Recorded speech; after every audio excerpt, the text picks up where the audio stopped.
Le quiero dar la bienvenida a nuestra invitada de hoy, una persona de un corazón lindo. Ustedes, con solo verla, nos transmite paz, tranquilidad, amor, algo que se conecta desde el alma. Cuando nosotros vemos a la doctora Luján, es algo realmente maravilloso. Doctora Luján, bienvenida. Doctora Luján Comas, bienvenida. Gracias, gracias, gracias por permitirnos compartir con usted estos momentos, por saludarla. Y a nombre de todas las personas que están conectadas y que la van a ver luego de que termine esta transmisión, nuestro agradecimiento enorme por haber aceptado este encuentro. Muchas gracias. Muchas gracias, Cristian, por haberme invitado y muy contenta de estar aquí porque este es mi tema. Mi tema es la vida y la muerte y es el vivir, pero vivir con sentido, vivir con significado, porque esa es la preparación para la vida que sigue después.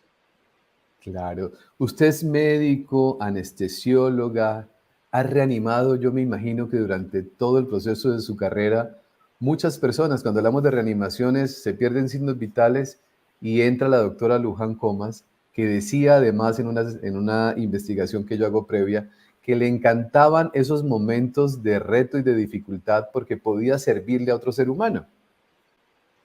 Por supuesto, porque yo creo que en realidad la vida tiene sentido cuando tú puedes dar sentido a tu vida. Y dar sentido a tu vida generalmente es dar lo mejor de ti a otro ser humano, que le puedas ayudar, ¿no? Entonces, yo he hecho muchas reanimaciones cardiopulmonares porque, claro, cuando mi especialidad es anestesia y reanimación. Y cuando hay un paro cardiovascular o cardiorrespiratorio, te llaman para que reanimes a aquella persona. Y he hecho muchos. Y siempre digo que hay una cosa que me llamaba la atención, que había determinados paros que uno llegaba enseguida, reanimaba perfecto, como de libro, la persona era joven, todo como para que la persona saliese adelante. Y no salía. Y en cambio otras personas que eran mayores, con miles de enfermedades crónicas, con miles de complicaciones, que a lo mejor la anestesia no fue tan fácil, que a lo mejor la reanimación no fue tan rápida ni tan eficaz, salen adelante. Entonces uno se plantea que si nosotros llegamos con una hora de entrada y una hora de salida y que el alma decide cuándo le toca. Y en ese cuándo le toca puede ser un paro, una intervención quirúrgica, puede ser un COVID, puede ser un accidente. O sea que yo creo que para mí, aunque haya culpables en un accidente, es una decisión previa que ha tomado el alma de irse de aquella manera. Y es como un contrato entre las dos personas, el accidentado y el que produce o provoca el accidente. Y a veces es un mensaje de amor del que se va de esa manera para que el que ha producido el accidente reaccione y cambie su vida. Toda la vida en la medicina, bueno, los años como profesional, pero hay un punto de quiebre en su vida que la invita a empezar a investigar de todos estos temas, porque yo siento que todo en la vida tiene un propósito, nada sucede por casualidad. Nosotros hoy nos encontramos hablando de este tema y uno creería que la razón es porque hemos estudiado, pero yo siento que es que la vida nos ha llevado a encontrarnos en este punto para ayudar a otras personas.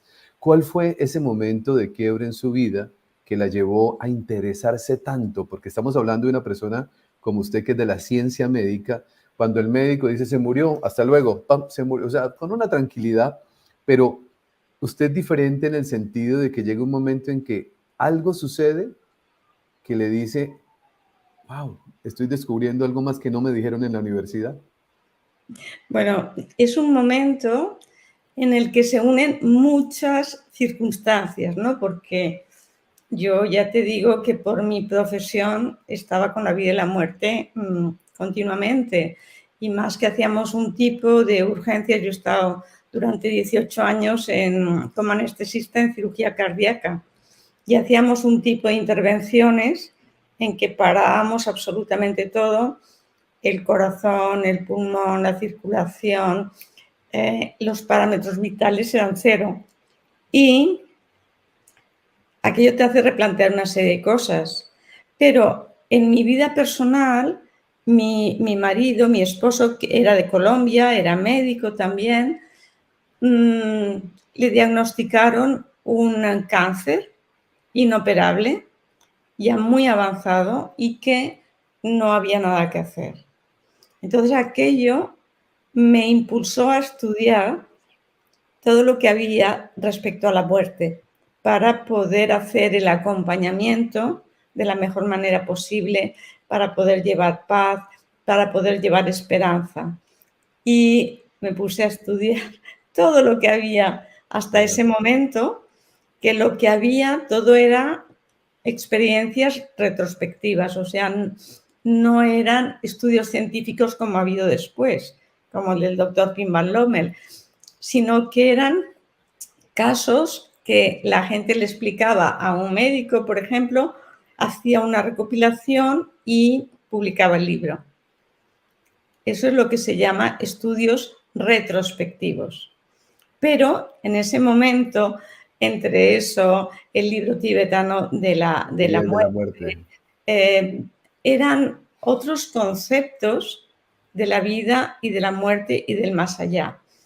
Y yo también me había metido en medicinas complementarias y había ido descubriendo que somos no solo lo que vemos, sino un cuerpo energético que es lo que da vida a ese cuerpo físico.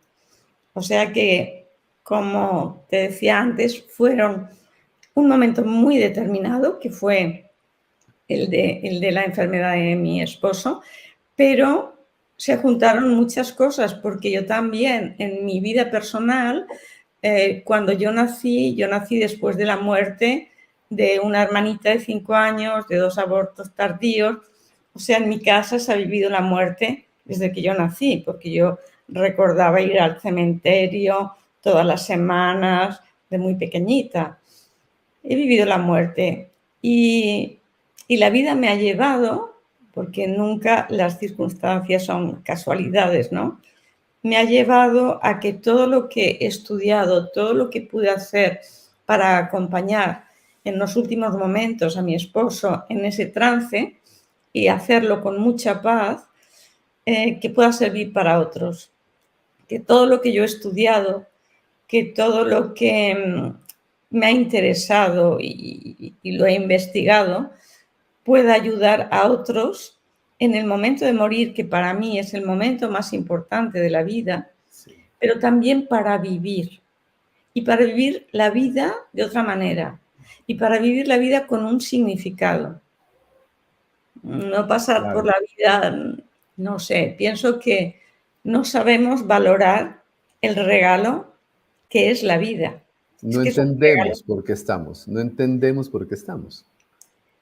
Yo diría, en vez de por qué estamos, ¿para qué? ¿Para qué estamos? ¿Para correcto. qué estamos? Sí, correcto. Porque tenemos un para qué. Fíjate que somos, pues, no sé, 7.500 millones de personas. Cada uno, todos parecemos iguales, salvo las razas que nos dan un color diferente y las culturas, ¿no? Pero cada uno tiene una huella dactilar diferente. Cada uno es único y es irrepetible. Con lo cual, cada uno viene a aportar lo mejor de sí, que es único e irrepetible. Entonces, no te puedes ir de la vida sin haberlo aportado. Es que es muy triste desaprovechar la vida. Y la desaprovechamos porque siempre estamos pensando en el futuro, en lo que pasará, en lo que tengo que hacer. Y ese momento ya ha pasado. No lo hemos vivido. No nos hemos dado cuenta. Vamos a los sitios y decimos, pero si ya estoy aquí.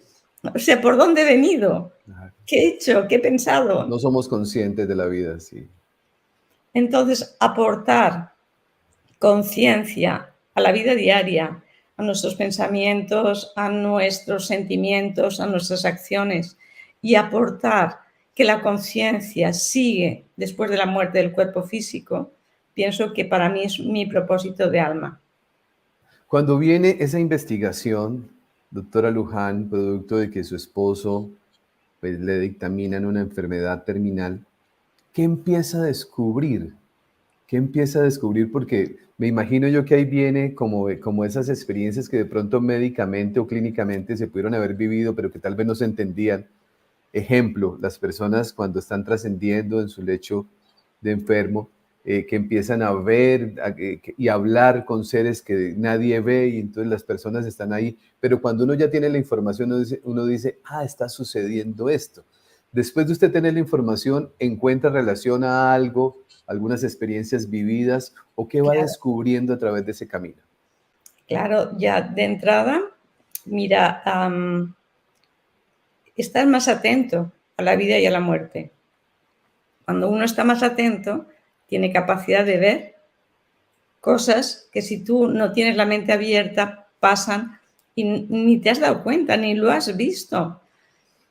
Por ejemplo, mi suegra estaba muy mal, estaba muy enferma, estaba en Colombia y mi cuñado vino a España y le dimos un perfume para que le diese. Mi suegra vivía en Medellín y mi cuñado en Bogotá. No le pudo llevar la colonia inmediatamente y se lo llevó después.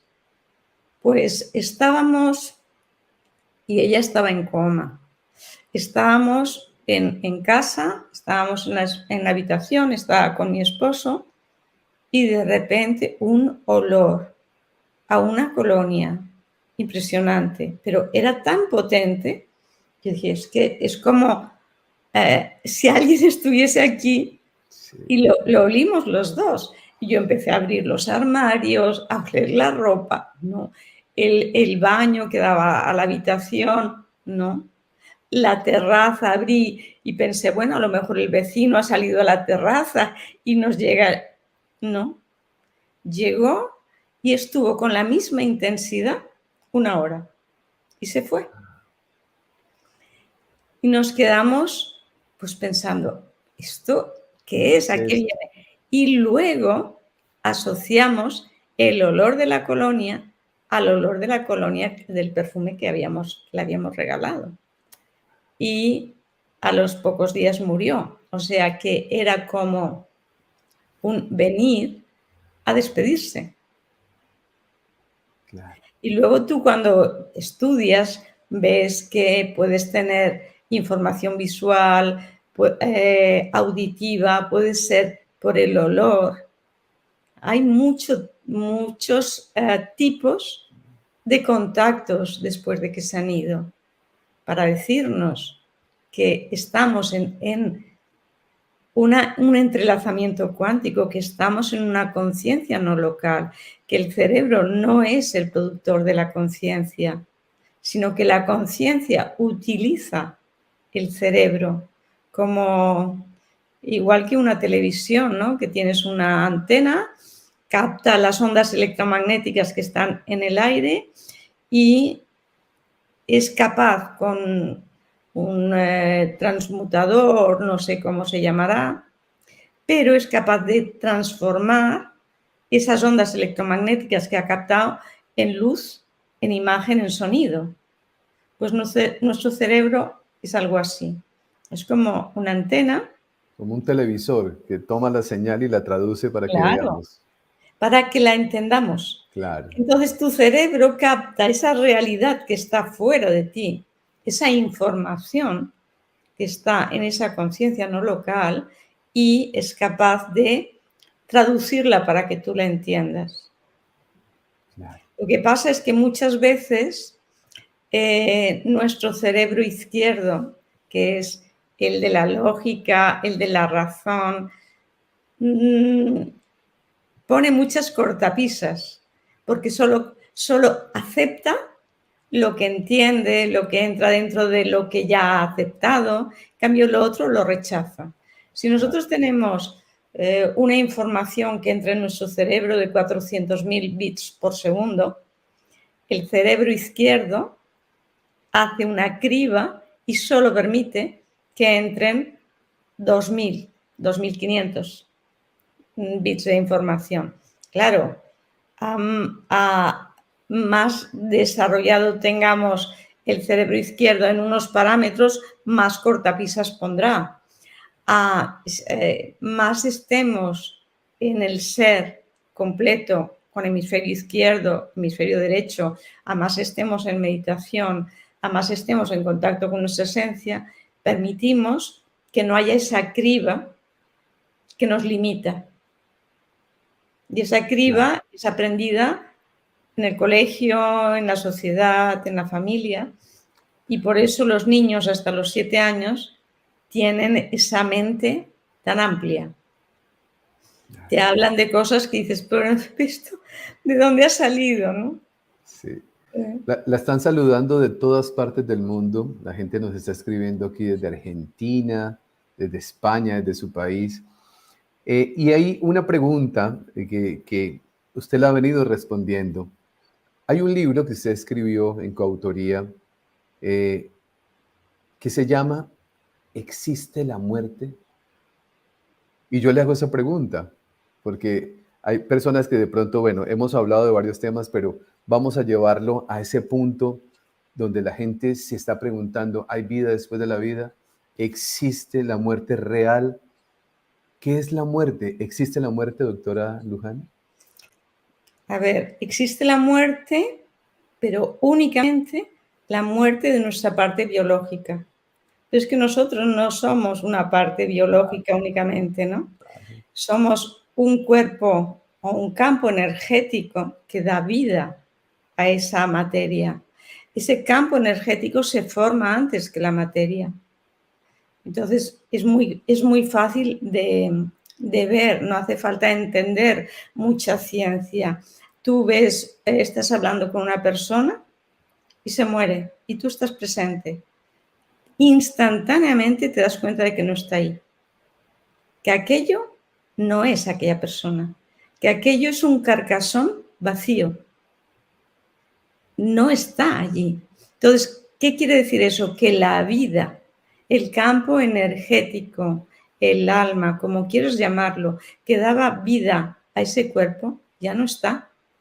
Entonces, lo que muere es ese cuerpo físico.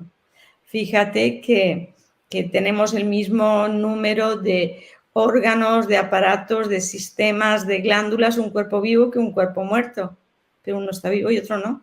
O sea, son idénticos, pero no está la energía que le da vida. Claro. Esa energía sabemos que ni se crea ni se destruye, solo se transforma. Es decir, que la transformación puede ser irse a otro plano dimensional, a otro plano de conciencia, pero no se acaba aquí. Porque cuando un ser querido, entre comillas, digo comillas para resaltarlo, siente que ha perdido un ser querido, pues viene todo el dolor. Y el dolor viene porque cuando ven el cuerpo, que ya esa energía maravillosa, esa alma no está ahí, pues sienten que desapareció. Pero con lo que usted nos está hablando, que me encantó el concepto cuando usted lo dice, ya hoy sabemos que la conciencia no es el cerebro, que cuando el cerebro deja de funcionar, pues la conciencia sigue viviendo porque simplemente utiliza el cerebro como medio. ¿Qué le podemos decir, doctora Luján, a aquellas personas, en especial a las mamás, porque yo siento que es de los impactos más fuertes? A mí por lo menos trato de ayudar en lo que más puedo. Cuando encuentro una mamá destrozada porque su hijo siente que lo ha perdido, ¿qué se le puede decir a una mamá que siente que eso le ha ocurrido en su vida? Bueno, en primer lugar, yo también creo que la muerte más dolorosa, porque uno no la acaba de entender, es la muerte de un hijo, porque no corresponde. pero podemos decir desde varios aspectos que puede tener esperanza. El dolor no lo quitaremos, pero lo vamos a aliviar con la esperanza. Una cosa es el dolor, que es inherente al hecho que ha pasado, y otro es el sufrimiento. El sufrimiento que es ya una actitud mental y es una actitud de víctima. Yo creo que los cambios más impresionantes que yo he visto han sido en papás que han perdido a sus hijos, porque te obliga o sí a buscar respuestas para encontrar sentido a la vida. Y entonces acaban dando una labor de ayuda a los demás con todo lo que han encontrado. ¿Sabes? A todos los demás me refiero a otros papás que han pasado por lo mismo. Pero además de esto, la física cuántica nos explica lo que es el entrelazamiento cuántico y dos electrones que han estado unidos o que han formado parte del mismo elemento, que puede ser, pues fíjate, un hijo que está dentro de la madre, que recibe los pensamientos, los sentimientos, el alimento durante 9 meses y la energía del papá en su célula reproductora y luego en su día a día de acompañamiento, están unidas. Y se ha visto que, aunque se separen galaxias, porque es un experimento que se ha llevado haciendo pues desde principios del siglo XX hasta actualmente, y siempre da el mismo resultado. Cuando tú alteras el campo electromagnético de uno de los dos electrones, el otro, independientemente de la distancia a la que esté, cambia el spin, o sea, la dirección de giro de su electrón. Y siempre están complementarios, siempre. Por tanto, y hay una distancia enorme. Y decía Einstein, esto no puede ser posible porque no hay nada que pueda ir más allá de la velocidad de la luz. Decía, esto son efectos fantasmagóricos, esto no es posible. Entonces se ha ido descubriendo que sí es posible, que siempre da el mismo resultado y que lo que se transmite es información. No es una partícula que vaya a una velocidad, es información y la información es instantánea, ¿no? Entonces yo les diría que todo lo que aquí pueden evolucionar, ayudan a evolucionar a su hijo allá, que están unidos y que les van a proteger y a conducir por un camino. Y también creo que las almas jóvenes que se van son almas muy viejas, muy Muy antiguas. viejas, sí, sí. Yo lo interpreto, doctora Luján, perdón que la interrumpa, como si fuera un premio y un regalo. Es que es un regalo, es un Ajá, regalo. Ellos solo vienen aquí a estar el suficiente tiempo como mucha, para poner ese amor y despertar esa chispa en los padres para que evolucionen. claro. Claro, es que cuando yo digo, y lo digo con mucha sutileza, porque un papá o una mamá, sobre todo uno hace más énfasis en la mamá que en el papá. Indudablemente, pues los dos tienen su sentimiento, pero la mamá, el hecho de haberlo concebido, tenerlo en su vientre, le da un significado mayor. Cuando uno que está viviendo por un proceso de duelo y uno dice que la trascendencia es un regalo, es difícil entenderlo, pero cuando vamos entendiendo que somos almas, porque un niño, doctora Luján, puede tener un día de nacido, pero puede ser un alma muy vieja que vuelve a este plano humano. Totalmente, totalmente. Y además es que yo creo en la reencarnación, o sea, a mí me parece que es lo más lógico. Lógico, claro. Es que si no, no lo entiendo, que uno con este universo tan maravilloso tenga la posibilidad de una vida sola. Y si te equivocas, ¿qué pasa? ¡Qué horror! ¡Qué Claro, horror!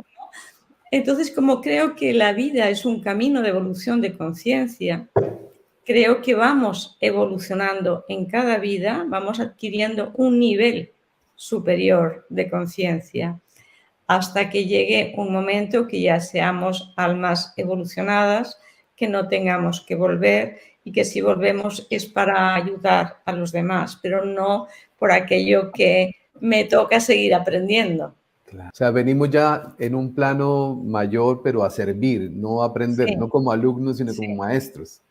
A ver, que no entendemos, pero que siempre venimos a servir. Lo que Claro, pasa es que no siempre. te das cuenta Claro, hasta totalmente, que vas adquiriendo conciencia. totalmente.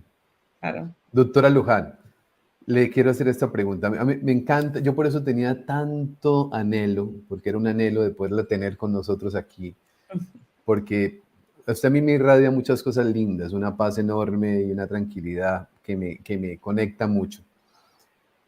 ¿Qué ha descubierto? Porque en el tema de la reencarnación, cuando un médico especialista como usted habla de reencarnación, yo me imagino la cantidad de críticas y señalamientos del mundo médico que desconoce muchas cosas porque tampoco se han atrevido a investigarlo.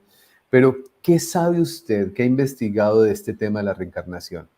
En primer lugar, yo creo em, que guste lo que tú haces o lo que tú dices a todo el mundo es imposible. O sea, Totalmente, eso no se, no, es que no lo pretendo, sería un absurdo. O sea, claro, yo lo que intento es ser coherente conmigo. Entonces, lo que yo creo, investigo y me baso en fuentes que claro. son científicas, Evidencias, no, no evidencias suposiciones, evidencias. científicas.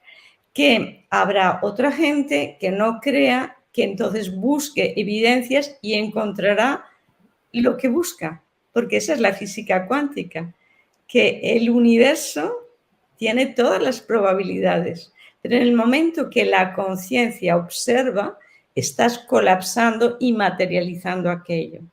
Es decir, que como mi objetivo es demostrar que la vida sigue y que estamos en una evolución de conciencia, tengo la suerte, entre comillas, que todo lo que me voy encontrando científicamente me lleva hacia allá.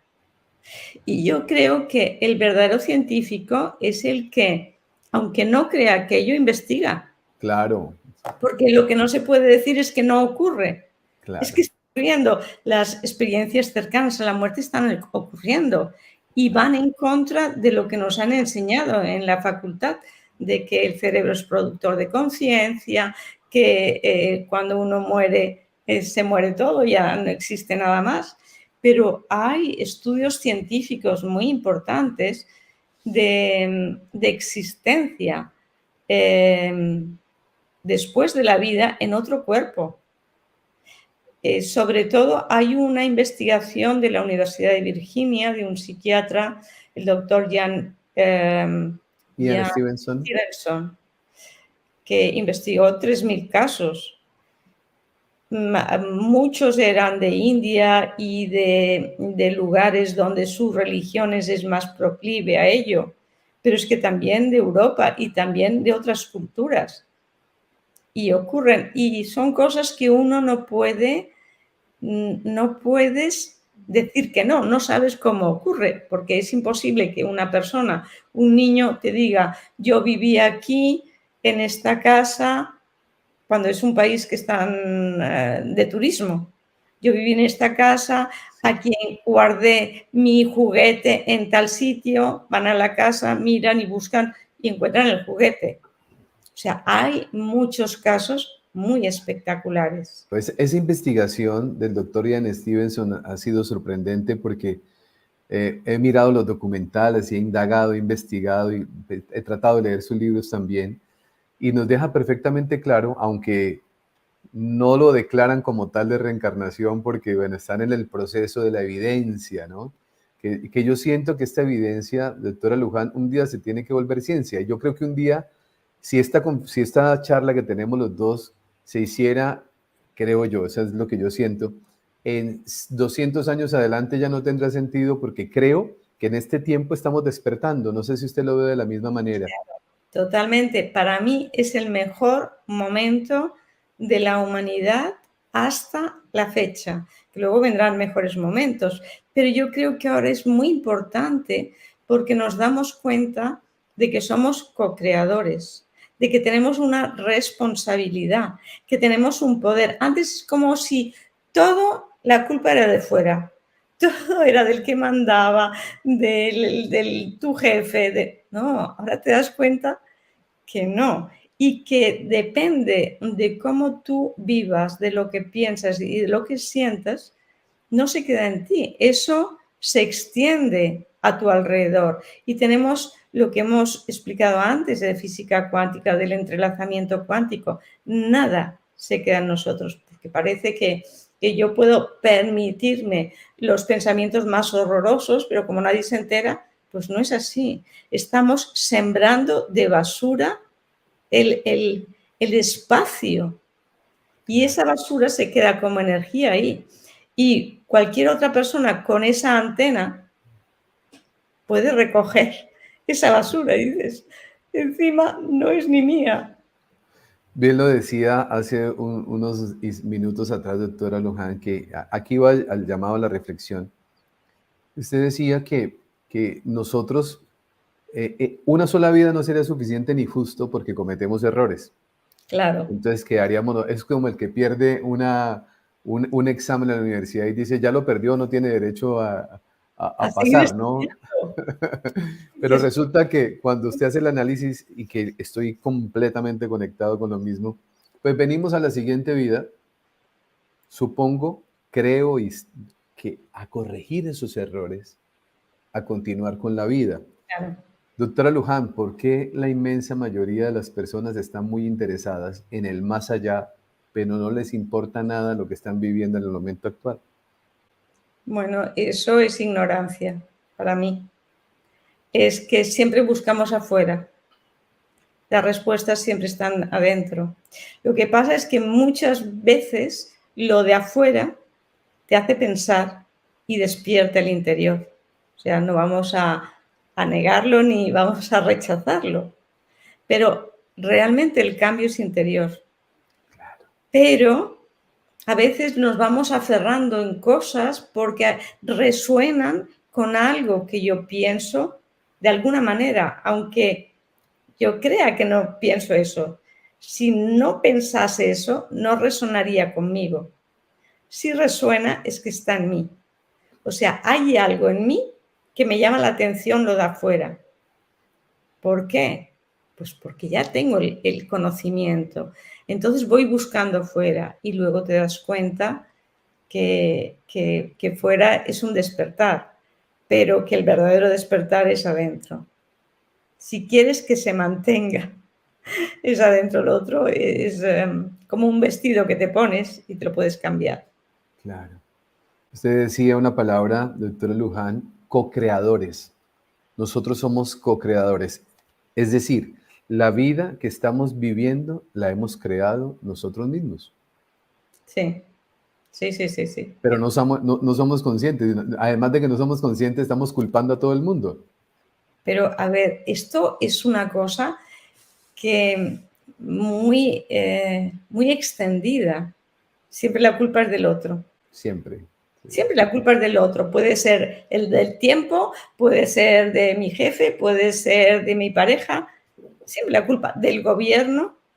Bueno, ¿y tú qué?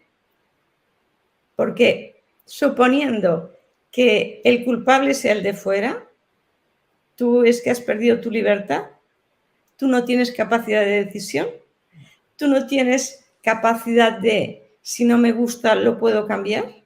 Y si no tengo capacidad de cambiarlo, ¿no tienes capacidad de cambiar tú y adaptarte a aquello para que no sea duro para ti? Pero no, es como si ya tenemos la excusa, porque como no es nuestro, que es de fuera, podemos permitirnos renegar, estar de mal humor, crear ira, rabia, resentimiento. Y no nos damos cuenta que todo eso, el primero que afecta es a nosotros. la rabia que nosotros podamos tener, el odio, la ira, afecta a nuestros órganos vitales, afecta a nuestra mente, afecta a nuestras emociones. ¿Y dónde se traducen? En nuestro físico. Durante toda la vida, doctora Luján, hemos tenido formación religiosa. Sí, Yo fui educado en un colegio católico. Bueno, terminé toda mi educación primaria y secundaria, pero después de, a través de los años y a través de esa misma investigación, porque me considero un investigador de tiempo completo, me da mucha paz y mucha tranquilidad cada vez que descubro algo nuevo, va uno encontrando la gran diferencia entre la religión y la espiritualidad. sí. Una diferencia muy grande. ¿Qué piensa usted de estos dos conceptos? Porque nosotros estamos hablando, aquí estamos hablando de temas de espiritualidad que indudablemente transforman la vida. Ejemplo, voy a colocar un ejemplo. El hecho de saber que yo soy co-creador de esa próxima vida que voy a vivir, con eso sería suficiente para que nosotros transformáramos la forma de pensar. Porque igual sé que lo que yo construyo ahora, mañana lo voy a recibir. Esas diferencias, cómo las comprende usted hoy, doctora Luján? Bueno, porque la religión no es la religión que se creó, o sea, la religión católica no es la religión que habló Jesús, que habló del amor. Y el entrelazamiento cuántico es amor. Y todo el ayudar al otro es amor. Pero todo han sido reglas y han sido miedos para, me imagino, con un buen concepto, es la manera de que esta persona haga el bien, que sea porque va a recibir un castigo. Y Ok, por miedo, pues no lo hace. Pero todo eso ya no sirve. Ya no nos sirve porque, en primer lugar, porque creo que las religiones están desvirtuadas todas. Y no puede ser que el que tenga una religión católica se salve y el que sea musulmán se vaya al infierno. claro. No, o sea, estamos hablando entonces am, creando a un Dios muy particular. Dios es amor, Dios no es castigo, Dios es amor. Y entonces lo hemos desvirtuado a que es es un juez que te va a juzgar y te va a condenar, porque claro, nunca vamos a llegar al nivel. Claro, Pero en la medida que vamos adquiriendo conciencia, nos vamos dando cuenta que nosotros tenemos la responsabilidad de nuestros pensamientos, de nuestros sentimientos y de nuestros actos, independientemente de la religión que creas. Y luego hemos visto que el hombre de todas las religiones, de todas las culturas y el ateo, tiene una base de trascendencia absoluta igual. Y eso es mucho más amplio, eso para mí es la espiritualidad, es mucho más amplio que la religión. Y las personas que han tenido una experiencia cercana a la muerte, pueden ser ateos, pueden ser de cualquier cultura y de cualquier religión, cuando vuelven son más espirituales, que no es lo mismo que más religiosos. claro.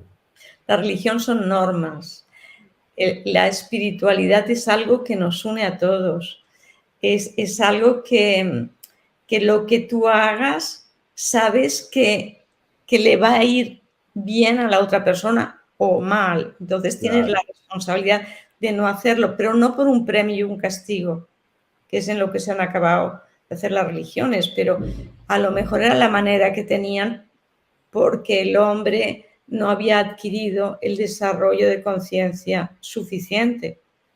Y estamos en la época en que, ya te digo, que pienso que estamos en el mejor momento de la historia de la humanidad, porque el hombre es copartícipe y se da claro. cuenta de que si yo tiro papeles al suelo o yo contamino, estoy contaminando a una parte mía, estoy contaminando a la naturaleza. Sí, la unicidad. Estamos Es la entendiendo. unicidad. Claro, claro, claro, claro.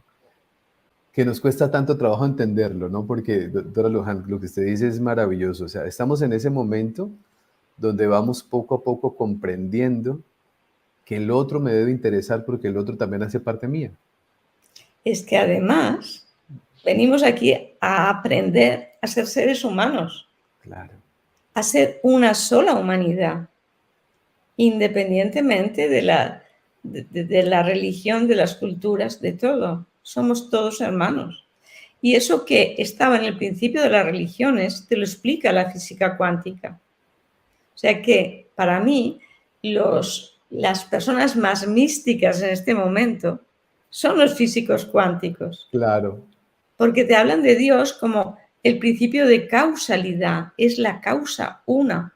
Te hablan de Dios como una mente maravillosa que forma parte de nuestras mentes. Y te hablan de esa energía magnética del amor con claro. el que está hecho todo y la perfección del universo. Es que yo cuando pienso en la maravilla de nuestra fisiología, cuando pienso en la maravilla de nuestras células que saben que tienen que hacer 100.000 reacciones químicas por segundo cuando tú no les estás mandando nada. Y a veces tienen que buscar equilibrio en tu organismo cuando tú ingieres cosas inadecuadas porque te apetecen, pero no es lo que te conviene. Y tu cuerpo tiene una sabiduría más allá de lo que tú le puedas ordenar para mantener tu equilibrio. Es que todo tiene conciencia en este mundo, todo. Claro, estamos hablando de una espiritualidad basada en evidencia. Maravilloso, Sí, porque cuando la ciencia empieza a explicar, a veces, y lo hablábamos los dos antes de iniciar esta transmisión, a veces las personas dicen, si yo no lo veo, no lo creo, ¿no? A pesar de que hay tanta evidencia, porque nosotros los tenemos con las personas que entrevistamos, que tienen encuentros cercanos a la muerte, todos cuentan relatos muy similares. Las diferencias son pequeñas. El uno ve un puente, el otro ve una montaña, el otro ve un lago. También tiene que ver mucho con la cultura. Pero cuando ya encontramos nosotros la evidencia, que es algo que repetidas veces se da, esa persona de la ciencia, con esa evidencia, llega a una espiritualidad mayor que atraviesa un camino que indudablemente rompe con la razón y nos muestra un panorama completamente distinto a lo que nosotros veíamos antes, que si no se claro, veía no se creía. O sea, ya hoy estamos entrando en un mundo mucho más lindo que el de antes, haciendo conciencia de una manera distinta. sí. Pero fíjate que aquello de si yo no lo veo, no lo creo, la gente tendría que dejar de decirlo, Claro, porque no es real, porque tú no ves tus pensamientos, no los ves, pero tú sabes que puedes pensar y claro, que existen los pensamientos. Tú no ves el amor si no es una manifestación, tú no lo ves, pero sabes que existe, no se puede cuantificar ni se puede medir. Pero si tú vas a abrir el parking, la puerta del parking, tú no ves aquella luz que está emitiendo desde tu mando a una célula fotoeléctrica y le está una luz. Tiene capacidad de levantar una puerta que tendrías que varias personas se necesitarían para levantarla. Tú no lo ves claro. y lo crees, lo utilizas. No, Decía una historia, doctora Luján, que una vez fue un astronauta a la atmósfera y dijo, yo fui hasta la atmósfera y no vi a Dios. Y le dice un neurocirujano, dice, yo he operado muchos cerebros y nunca he visto un pensamiento, ¿no? es así, es que es así, es así. Claro. Pues doctora Luján, muchísimas gracias. Yo estoy muy contento con todo lo que hemos compartido porque indudablemente todo tiene una razón y una causa. Si algo he entendido en la vida es que no existen las coincidencias, sino las diosidencias, Sí, ¿no? Esas diosidencias que nos colocan a nosotros todos en un camino. Y ese camino, hoy, gracias a todas sus investigaciones, a su estudio también de medicina, porque indudablemente cuando una persona de la ciencia, como usted, que pasó por un claustro universitario, que tuvo que investigar, que tuvo que estudiar, luego hace su especialización, entra en un plano como este plano espiritual, indudablemente la apertura de aquellos que están listos es mucho mayor porque la persona empieza a reflexionar. ¿Qué le diría usted como consejo final, doctora Luján, a esas personas que tienen tantas dudas, que dicen, es que yo, aunque nuestro trabajo no es convencerlos para nada, ¿no? ¿Qué se le puede decir a una persona que está sufriendo, que está con gran sentimiento? ¿Qué le podríamos decir para que ese sufrimiento se vaya aliviando y para que vayamos viendo la vida de una manera distinta? En primer lugar, como tú has dicho antes, ¿no? Uno no puede dar consejos. Lo que la duda solo viene del cerebro. El cerebro siempre está en el pasado y en el futuro. El cerebro no es el más adecuado para estar en el cerebro. Está bien plantearte las dudas, está bien, pero las decisiones tienen que ser desde el corazón. El corazón es el órgano que está en el aquí y ahora, en cada segundo, está en el presente, es el que vive. Y el corazón tiene neuronas, se han descubierto más de 40.000 neuronas en el corazón. Entonces yo diría que es que aprendan a pensar con el corazón. Aprender a pensar con el corazón, qué bonito. No conocía el tema de las neuronas en el corazón. Es muy interesante. Claro, todos los días nuevos descubrimientos, nuevo aprendizaje, pero todo apunta a lo mismo, Sí. todo apunta a lo mismo. Y la vida sigue, mi querida doctora. Por supuesto que la vida sigue, pero sigámosla viviendo el aquí y ahora en cada momento. Doctora Luján, muchísimas gracias, Dios la bendiga. Me quedo muy en paz, muy tranquilo y también muy feliz y muy agradecido con Dios y con la vida que Él ha tenido con nosotros. Muchísimas gracias por toda Muchas su generosidad y su cariño. Mil gracias. gracias, Cristian, y gracias a todos vosotros. Miles de bendiciones para todos. Recuerden siempre, hagan de cada día de su vida el mejor día de sus vidas. Miles de bendiciones.